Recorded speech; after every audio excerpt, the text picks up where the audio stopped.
እኛ ጴንጤዎች ለምን በመስቀል እንደማናምን ታውቃላችሁ? መስቀል ሲባል ክርስቶስ የተሰቀለበት ብቻ አይደለም። ባይዘው በክርስቶስ ግራና ቀኝም የተሰቀሉት ሰዎች የተሰቀሉት በመስቀል ላይ ነው። ሰው እንዴት በዚህ ልክ ክፉና ጨካኝ ሊሆን ይችላል? በኢየሱስ የአምስት ልጆች እናት ሆነሽ የኔ አንድ ልጅ የሆነ ነገር በራሴ ጥፋት ተነካብኝ ብለሽ ለማስነጠቅ። አንዳንዶቻችን ግን እግዚአብሔርን ማማረር የለብንም። አንገቴ ውስጥ ያለው ፕላስቲክ ወጥቶልኝ እንደማንኛውም ሰው በአንገቴ ጉሮሮዬ መተንፈስ እንድችል አድርጌ። ታዋቂዋ አርቲስት ጴንጤ ስለሆነች በዚህ ልክ ክፋት። ሰይጣን ግን በተለያየ መልኩ እየመጣ ሊፈትነኝ፣ ተስፋ ሊያስቆርጠኝና አንገቴን ሊያስደፋኝ ይሞክራል። ሰሞኑንማ የሆነ ወረርሽኝ ምድሪቱን ተቆጣጥሯል። በኢየሱስ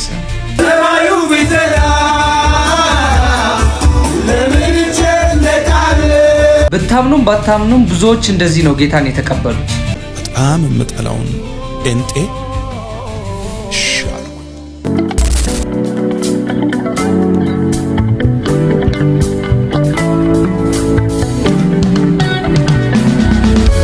በ2019 አንገቴ ውስጥ ያለው ፕላስቲክ ወጥቶልኝ እንደማንኛውም ሰው በአንገቴ ጉሮሮዬ መተንፈስ እንድችል አድርጌ። እባክህን ደግ ሰው ላክልኝ ነበር።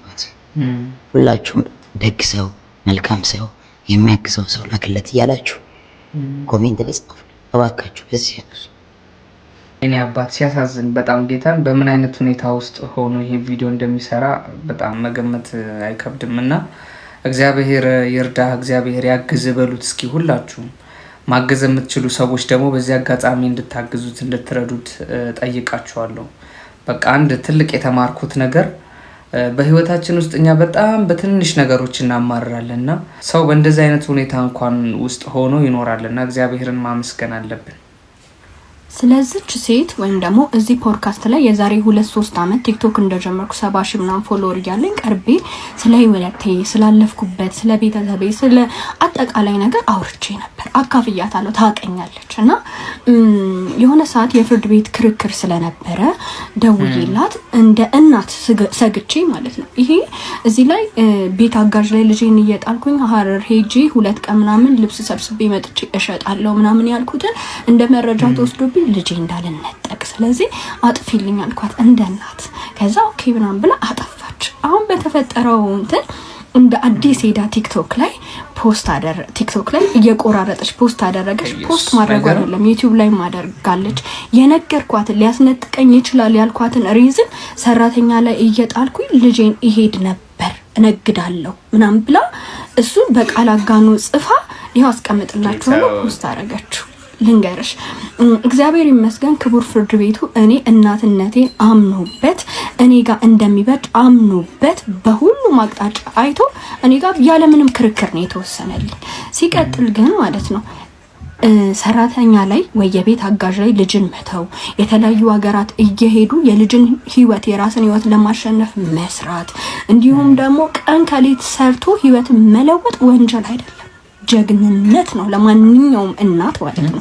አንቺ የ5 ልጆች እናት ሆነሽ የኔ አንድ ልጅ የሆነ ነገር በራሴ ጥፋት ተነካብኝ ብለሽ ለማስነጠቅ ይሄንን ርቀት መሄድ አላቅም ህሊናሽ ምን እንደሚወቅስሽ። ግን ደግሞ ይሄ የለቀቀችው ዩቲዩብ ማለት ነው ብዙዎቻችሁን ያስተምራል። በምን አይነት መንገድ አልፌ ደግሞ እግዚአብሔር ምን ያህል ረጂ አምላክ እንደሆነ እንድታዩ ሄዳችሁ እዩላት። በደንብ ልቀቂው። አንቺም አመሰግንሻለሁ። እግዚአብሔር ይባርክሽ፣ ልጆችሽን ይጠብቅልሽ። የአንዳንድ ሰው ክፋትና ጭካኔ ግን በጣም ነው የሚያስደነግጠው። ቃልባባ ተሰራበት የነበረውን ፕሮሞሽን ወይም ደግሞ ድርጅት አምባሳደር የሆነችበት ድርጅት በመሄድ እኔ ልስራላችሁ ማስታወቂያውን ትላለች። ሰው ይሄ ነገር ቃልባባ ሚዲያ ላይ ወጥታ ስትናገር ወይም ደግሞ ሳይሆንላት ሲቀር ያደረገችው ነገር በጣም የሚያስደነግጥ ነው። ከብዙ ዓመታት በፊት ኢንተርቪው የተደረገውን ቪዲዮ ቆርጣ አምጥታ ልጇን ሊያስነጥቃት የሚችለውን ነገር ቆርጣ ቲክቶክ ላይ ለቃለች እና በዚህ ያክል ሰው ላይ ክፋት ማድረግ በጣም ከባድ ነው። በዛ ላይ ደግሞ የሰው እንጀራ የሰው ነው። እግዚአብሔር የራስሽን እንጀራ እንዲሰጥሽ ብትጸልይ እግዚአብሔር ቢሰጥሽ እሱ መልካም ነው ብዬ ነው ማምነውና የእግዚአብሔር ቃልም ሲናገር የባልንጀራህን ቤቱን፣ ሚስቱን፣ ንብረቱን፣ ገንዘቡን አትመኝ ይላልና የሰው የሆነን ነገር መመኘት በጣም መጥፎ ነገር ነው። እግዚአብሔር የራሳችሁን እንዲሰጣችሁ አንዳንድ ሰዎች ብትጠይቁት መልካም ነው ብዬ አስባለሁ። ምንድነው በመስቀል የማታምኑት እናንተ? መስቀል ሲባል ክርስቶስ የተሰቀለበት ብቻ አይደለም ባይዘይ በክርስቶስ ግራና ቀኝም የተሰቀሉት ሰዎች የተሰቀሉት በመስቀል ላይ ነው። የክርስቶስን የሚለየው የተሰቀለበት ሳይሆን የተሰቀለው ነው። የተሰቀለው ጻድቅ ነው። የተሰቀለው ንጹህ ነው። የእግዚአብሔር ልጅ ነው። we are extremely happy ለዚህ እኮ ነው ሐዋርያው ጳውሎስ እኛ ግን የተሰቀለውን ክርስቶስን እንሰብካለን ያለው። የተሰቀለበትን እንሰብካለን አላለም። የተሰቀለበትን አንገታችን ላይ እናደርጋለን አላለም።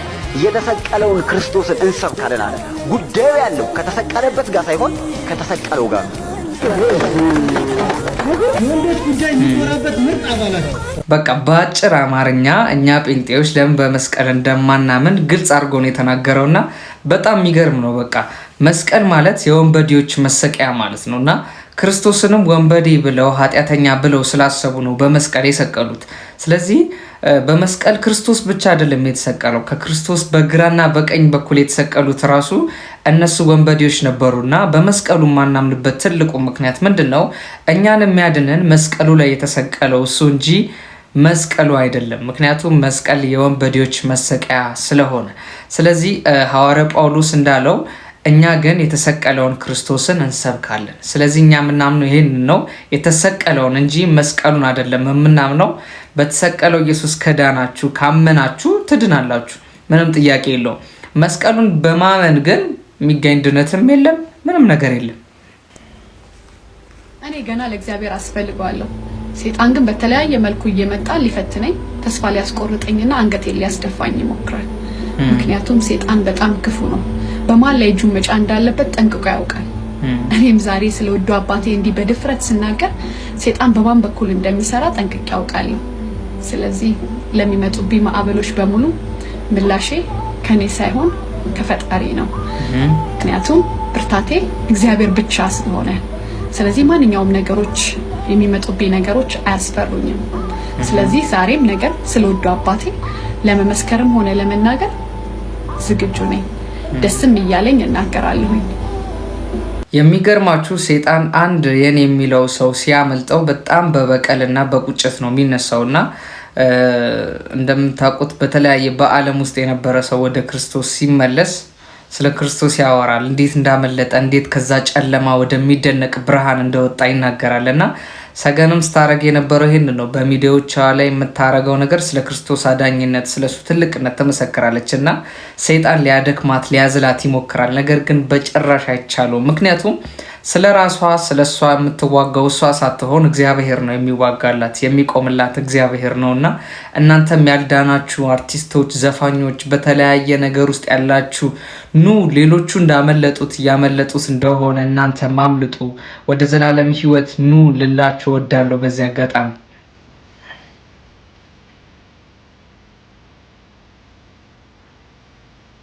ዋው መሰረት ሲሰራ ኦኬ፣ እኛ መሰረት መጽሐፍ ቅዱስ ላይ ነው፣ ግን ኮንክሪት አለበሱት። አይገርምም?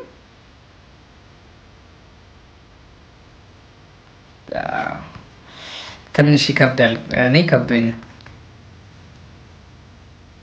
እውነት ለመናገር። መልእክቱ በጣም ደስ ይላል። መሰረታችን የእግዚአብሔር ቃል ላይ ነው እና ቤታችንም የተገነባው በዛ ነው የሚል ሀሳብ ነው ያለው። ግን መጽሐፍ ቅዱሱ ላይ ኮንክሪቱን ሲደፍኑበት ትንሽ ከበደኝ፣ ትንሽ ለኔ ከበደኝ እና መጽሐፉን በማንበብ እንጂ እሱ ላይ መሰረት በመስራት ከዛ ቤት አርጎ ላዩ ላይ በመገንባት ለውጥ ይኖራል ብዬ አላስብም።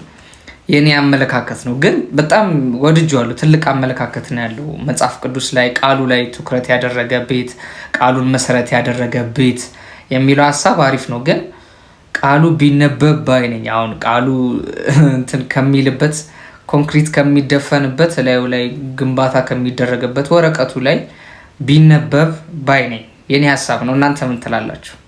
ብዙ ቦታ ዞረሃል። ነገር ግን እስቲ እዚህ ጴንጤዎች ጋር እንሂድ። እዛ ልትድን ትችላለህ። ከዳንክ በኋላ እመን ብለው አያስገድዱህም። ስለዚህ ለምን እዛ አትሞክርም አሉኝ። በጣም የምጠላውን ጴንጤ ሻሉ። ወይኔ ጌታ ሆይ፣ ወይኔ ጌታ ሆይ፣ በቃ ይሄንን ነው የምለው። ስለምን እንደተዘመረ አላቅም፣ ስለምን እንደተሰበከ አላቅም። የሰማሁት የመጨረሻው ጌታን መቀበል የምትፈልጉ የሚለውን ቃል ነው። ሮጬ ነው የወጣሁት። አዳራሽ እስከምገባ ድረስ ሌላ ሰው ቀድሞ የሚወስደው ነው የመሰለኝ። ጌታን በሉ ተቀበሉ አሉ። እጃችንን ዘርግተን ጌታን ተቀበሉ።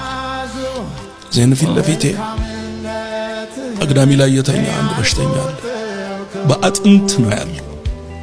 ስጋ በላዩ ላይ የለም፣ መነሳት አይችልም። እንዲሁ እንደተኛ ያ ሰው አሁን ይኑር አይኑር አላውቅም። በጣም እንደታመመ እንዲሁ አይቶ መናገር ይቻላል። በቃ የለም፣ ምንም ስጋ የለውም፣ አጥንት ብቻ ነው። እና እዛ ላይ ሆኖ እኛ ጌታን ስንቀበል ሰው ሁሉ እልል ሲል እሱ ምናልባት ለበሽታው እንዲጸለይለት ይሆናል የመጣው። ግን በዛ ሰዓት የራሱን በሽታ ማዳመጥ ትቷል። እኔን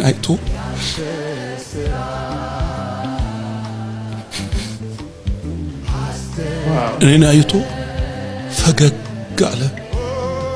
በዛ ሰዓት እሱ የራሱን ህመም፣ የራሱን በሽታ፣ የራሱን ስቃይ ማዳመጥ ትቶ የኔ ከዚህ ክፉ ዓለም አምልጬ ወደ ጌታ መምጣቴ ውስጡን ነክቶት ስለኔ ፊቱ ላይ የነበረው ፈገግታ በቃ አንድም በጌታ ቤት ጸንቼ እንድቆም ያደረገኝ ያ ነገር ነው። አንድ ነገር እላለሁ፣ ኢየሱስ ብቻ ያድናል። ሳይልም በጌታ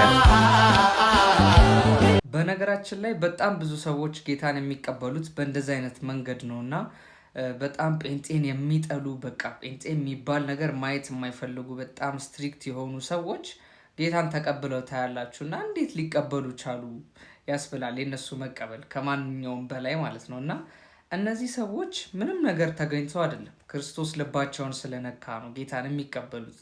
ራሳቸው በማያውቁት ሁኔታ እሱ በሚጠራቸው አጠራር ሲጠራቸው መቋቋም የማይችሉት ፍቅር፣ የእሱ ፍቅር ሲነካቸው ጌታን ይቀበላሉ እንጂ እኛ ምንም እናሳያቸው ነገር የለም። ድሮ በጣም ይወራ ነበር ጴንጤ ላይ ብር ይበትናሉ ምናምን። የሆነ ሰው እንደውም በጣም ያሳቀኝ ብር ይሰጣሉ ተባለ እና በጣም ሲቸግረው አረ እንደውም እሄዳለሁ ብሎ ብሩን ለመቀበል ከጣራ ላይ ይበትናሉ ምናምን ሲባል ሰምቶ ሄደ ማለት ነው። እና ሄዶ ቁጭ ብሎ ቢያይ ምንም ብር የለም። በዛ መሃል ግን ሲሰበክና ሲዘመር የክርስቶስ ፍቅር ልቡን ነክቶት ጌታን ተቀበለና ይህንን ምስክርነት ሲመሰክር በጣም ነው የገረመኝ። ብዙ ሰዎች በእንደዚህ አይነት መልኩ ነው ጌታን የሚቀበሉት። ይሄ ምንም በቃ የምናሳያችሁ ነገር ኖሮ ነው አይደለም። መንገድ ላይ ወተን ራሱ ኢየሱስ ያድናል፣ ኢየሱስን ተቀበሉ፣ የዘላለም ህይወታችሁ እርግጠኛ ሁኑ፣ አትሙቱ፣ የዘላለም ስቃይ ውስጥ አትግቡ ስንላችሁ ምንም ትእዛዝ ተሰጥቶንም ተከፍሎንም አይደለም። ይሄንን ስንላችሁ ስለምንወዳችሁ ነው። እኛ የገባን እውነት እንዲገባችሁ ከዛ በላይ ደግሞ የነካን ፍቅር እንዲነካችሁ ስለምንፈልግ ነው። ክርስትና መገለጥ ነው። በጣም ብዙ ሰዎች ምሁራን የሆኑ ብዙ እውቀት ያላቸው ሰዎች ይሄ ነገር አልተገለጠላቸውም። አንዳንድ ሰዎች ግን አሉ ይህንን ሲሰሙ መቋቋም የማይችሉ የጌታን ፍቅር መቋቋም የማይችሉ ውስጣቸውን የሚያንበረክክ በጣም የሚገራርሙ ሰዎች አሉና እናንተ ሰዎች ጌታን ተቀበሉ፣ የዘላለምን ህይወት አገኙ። እሱ ይወዳችኋል። እሱ ፍቅር ነው። እሱ ደግ ነው። በእንደዚህ አይነት መልኩ ነው ጌታን ብዙዎቻችን የተቀበለውና ክብር ለሱ ይሁን።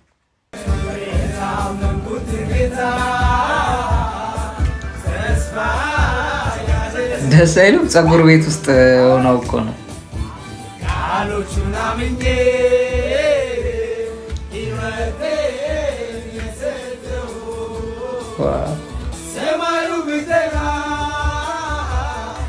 ለምን ጨነቃለሁ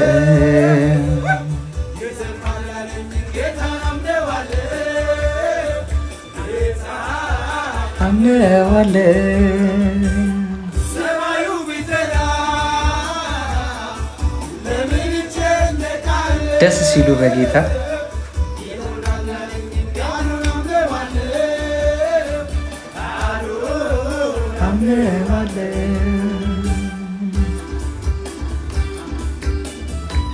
ዋው! ሰሞኑንማ በቃ የሆነ ነገር ክርስቲያኑ ላይ ወድቋል እና በቃ የማይችልበት አጋጣሚ እየተፈጠረ ነው። ስራ ላይ ሆኖ በተለያየ ሁኔታ ውስጥ ሆኖ እግዚአብሔርን ማምለክ ለሱ መዘመር በቃ የልቡን መናገር ሱስ የሆነበት ትውልድ እየበዛ ነው ያለውና እግዚአብሔር ስለናንተ እጅግ አርጌ አመሰግናለሁ። በጣም ነው ደስ የምትሉት፣ በጣም ነው የምታምሩት። እኔ እንደውም መጥቼ ራሱ ብቆረጥ እንደዚህ ከሆነ ደስ ይለኛል። እናንተ ጋር አዘማመራችሁ ደስ ይላልና እግዚአብሔር ይባርካችሁ። ጣሪ ሲወድ የምትመካበትን ነገር ይነጥቃል እስክትደነግጥ ድረስ መግቢያ እስክታጣ ድረስ ሌላ የምትወደውን ነገር ሊሰጥ የሆነ ነገር ውስጥ ሊከት ሲፈልግ የሆነች የምታቃት የምትመካባትን ነገር ይነጥቃል። እስኪ ምን ታመጣለህ? በቃ ቁጭ ተላል። እግዚአብሔር እድሜ ይሰጣል ይሰጠኛል ካለ እኔ አንኳኩ ይከፈትላችኋል። ለኔ ትልቁ መርሄ ነው። ዋው በጣም የሚገርምም ደግሞ ትክክለኛም ነገር ነው። እግዚአብሔር ሲወድ የምትመካበትን ነገር ይነጥቃል አለና እውነቱ ነው። የሚመካ በእግዚአብሔር ይመካ ይላል የእግዚአብሔርም ቃል ሲናገርና እግዚአብሔር በሱ እንድንመካ ነው የሚፈልገው። በቃ መደገፊያችን እሱ፣ መታመኛችን እሱ እንዲሆን ነው የምንፈልገውና አንዳንድ ጊዜ ህይወታችን ላይ የሆነ ሰው፣ የሆነ ዘመድ፣ የሆነ ባለስልጣን፣ የሆነ ትልቅ ሰው መመኪያችን አድርገን እንቀመጣለን እና በቃ እሱ ካለ ምንም አልሆንም ብለን ተደላድለን የምንቀመጥባቸው ነገሮች አሉና እነዛን ነገሮች እግዚአብሔር ከኛ ገለል ያደርጋቸዋል። ያንን የሚያደርግበት ምክንያት ማለት በቃ በእንደዚህ አይነት ሁኔታ ውስጥ ስትገቡ ማንም ሰው የማይረዳችሁ ጊዜ ይመጣል። ማንም ሰው የማያግዛችሁ መርዳት የሚችሉ ሰዎች እንኳን እናንተን የማይረዷችሁ ጊዜ ይመጣል። ያንን እግዚአብሔር የሚያደርገው እምነታችሁን እሱ ላይ ብቻ እንድታደርጉ ስለሚፈልግ ነው። ከሱ ውጪ ሌላ የምትታመኑበት የምትመኩበት ነገር እንዲኖር እግዚአብሔር አይፈልግም እና እንደዛ ሲፈልግ እግዚአብሔር ገለል ያደርጋቸዋል። የምንመካባቸውን ነገሮች ከእጃችን ላይ ይወስዳቸው ይነጥቃቸውና ብቻችን ስንሆን የመጨረሻ አማራጫችን እሱ ሲሆን ወደ እሱ ጋር እንመጣና ጌታ ሆይ ካንተ ውጪ ማንም የለንም እንላለንና ይህንን መረዳት እንድንይዝ ሲፈልግ እግዚአብሔር የምንመካባቸውን ተስፋ ያደረግንባቸውን ነገሮች ከእጃችን ላይ ይነጥቃቸዋልና እግዚአብሔር ስሙ የተባረከ ይሁን። ሁል ጊዜ መመካያችን የሆነው እሱ ስሙ ለዘላለም ከፍ ይበል። ለማንኛውም ለዛሬ ያሉን ቪዲዮዎች እነዚህን ይመስሉ ነበረ። እንደተማራችሁበት፣ ቁም ነገር እንደጨበጣችሁበት፣ ደስ እንደተሰኛችሁበት፣ እንደተባረካችሁበት ተስፋ አለኝ። በቀጣይ ቪዲዮ እስክንገናኝ ቸር ሰንብቱ። ከዛ በፊት ግን ሰብስክራይብ እና ላይክ ያላደረጋችሁ ሰዎች እንድታደርጉኝ በዚህ አጋጣሚ ጠይቃችኋለሁ። ቀጣይ ሌላ ቪዲዮ እንዲደርሳችሁ ሰላም ሁኑልኝ።